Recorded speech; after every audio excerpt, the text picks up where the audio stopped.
5 signs she was badly raised by her parents. She travels a distance to meet you for the first time.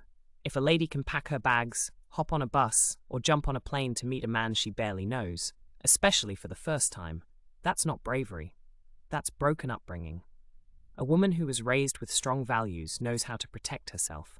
She knows the importance of caution, boundaries, and self-respect.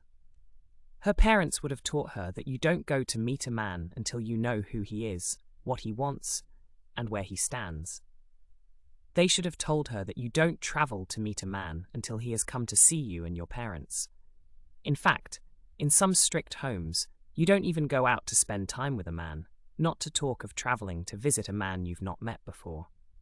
But a lady who jumps at every invite, who travels miles without accountability or fear of consequence, that's a red flag.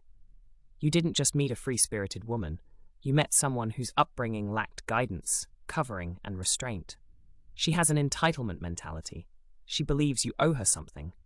Even before commitment, she already expects money, trips, constant attention, and grand gestures, as though you were born to serve her. That's not love. That's entitlement. And it often comes from a childhood where her parents made her believe the world must revolve around her. She wasn't taught that relationships are mutual, that love is sacrifice, and that respect is earned, not demanded. If her first instinct is always, "What can you do for me?" you're not dating a partner, you're dating a parasite.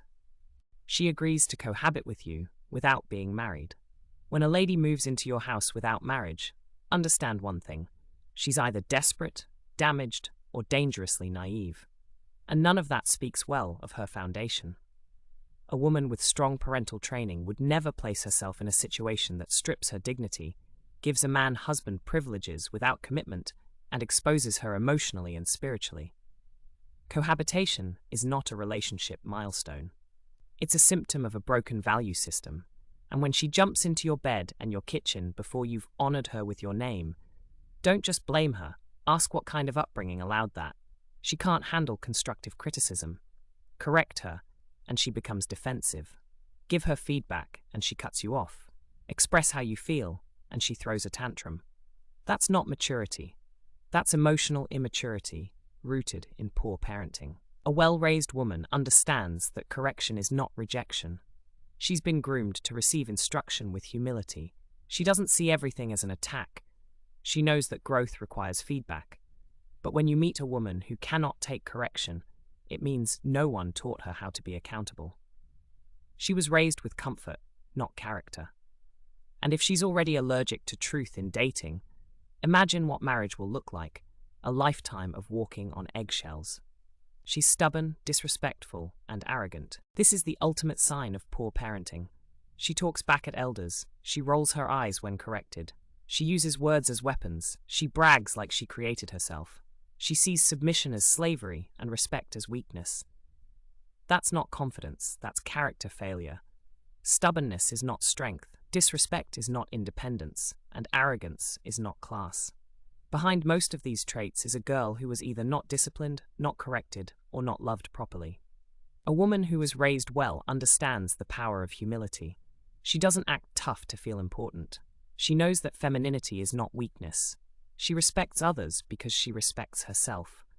But when you see a woman who treats everyone like trash and walks around like the world owes her, just know her problem started from the house she was raised in. Bro, don't fall in love with curves and chaos. Don't let loneliness blind you to the disaster wrapped in beauty. A woman who was not raised well can never build well. Marriage is not correctional service. You cannot fix what her parents failed to build.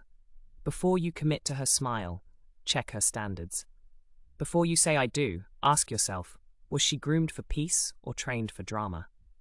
Because the quality of your marriage will be built on the strength of her upbringing. And remember, you're not just marrying a woman of her upbringing. And remember, you're not just marrying a woman.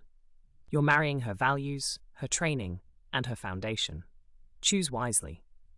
If you are not following this page, you may not see me again. Like and follow this page for more amazing contents like this.